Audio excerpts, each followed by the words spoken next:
Moto kag sa dili kani 1000 watts nimo. Ibutang tag example si TV nimo 100 watts lang. So si TV nimo o si plancha mas dako pa kag bayranan ni TV kaysa sa plancha sa imong bill. Inani siya ang senaryo.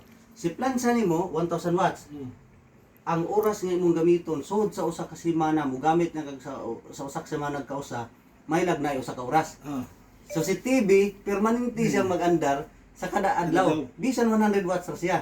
Pero ang atong giprotektahan man gud didepindihan nato siya pag muhit siya sa imong inverter o mo konsumo sa imong inverter 1000 watts. So ang kusog ni inverter sa 3000 watts imuha nang gikuha da na 1000 watts. So sa 80% niya or 70% to 80%, so butang tag 2,400 ang yang 80%. So gikuhaan nimo og 1,000 watts. So 1,400 na lang. Sabayan nimo si mong microwave nga 1,200 pod. So 200 lang. oh 200 na lang.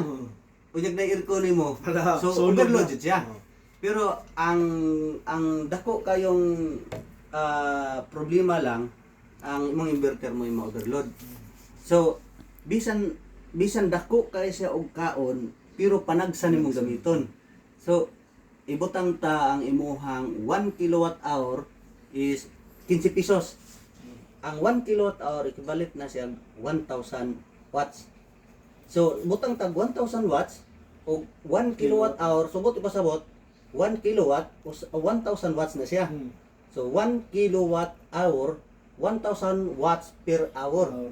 So kung usa ka oras nimo ni gamiton ang imong plancha equivalent 1 kilowatt hour. So bot pasabot 15 pesos imong bayaran sa usa ka oras nimong gamiton ni. For example, usa ka oras imong gigamit sa usod sa usa ka semana. So 15 pesos ra imong bayranan. So for example, ay imong TV 100 watts ra. Sa usa ka dako ni. oh, sa usa ka semana gigamit gud mo kada adlaw. So sa usa ka adlaw gamiton nimo siyang tag 5 hours. So 5 hours, butang tag 10 hours para dali. So 1,000 watts kada adlaw. 15. Kay 5 sa buntag, abi example, 5 pud sa gabi. So 1,000 watts kada adlaw. So tag 15 pesos kada adlaw. So sa usa ka semana mas dako siya, mas dako ang TV, mas gamay pa ni konsumo. Oo. Pero ang iyahang disadvantage kung kani atong gamiton buylo ang iyang pagkuha sa inverter. So si inverter ma-overload. May mas stress. Oh, may mas stress. So ang atong buhaton bisan dako siya og kaon, kung magplansa man jud ka, ato siyang buhaton nga ang atong buhaton i-monitor na to atong inverter kung angay ba ta magplansa kung naay kasabay nga lain. Kay 3,000 watts ra man ang atong inverter. So kung 3,000 watts ra, dapat adto ra jud ka mohunong sa 80% niya para imong inverter dili mas stress mulungtad og tag makita mo na sa kung pila na ka percent ang nagamit sa sa inverter. Naapod sa outside sa inverter akong gibutang nga digital wattmeter kay para makita gid mo pila na jud actual watts, 100 watts ana. Makita dili lang percent na jud actual jud number. Di mo potensa. So ang buhaton pud nato o okay ra pud nimo nga para mas example nag-aircon naagi time nag-aircon kayo di pwede mo paugon ang aircon inanglan ka mo gamit og microwave inanglan ka mo gamit og plancha. So katong ato ang direct sa main grid pwede na to tong gamiton kay dili man mo overload mo inverter kay dili man to moagi niya. Dito moagi. So direct to sa grid. So direct sa grid. So pagpasabot way pakialam sa inverter na to. Direct man to sa Vico.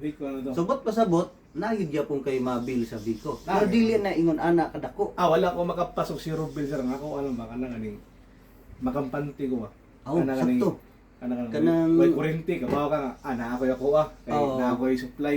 Ang kuan lang jud ang imong pinaka-importante ang pag-manage. Ang saan mo pag-manage, ang saan mo pag-monitor. Kahibaw ka nga inana ra ang kusog imong solar unsa ang capacity sa imong solar ug unsa ang capacity pod sa imong battery ug pila ka oras mong gamiton ug asa tama nimo ang gamiton. So mas mayo nga kani ang kabalo jud ka. At least inig human lang install kay tanan-tanan ako ang i-explain nimo sa mga setting aron amo ka mo usab sa setting unsay gusto nimo kay pwede po nan mo i-charge ang battery. Example, walay harvest solar panel. Uwan kayo sige kay lain ang panahon. Charge sa grid. I-charge mo sa grid. Pwede gyapon. Pwede gyapon. Oo.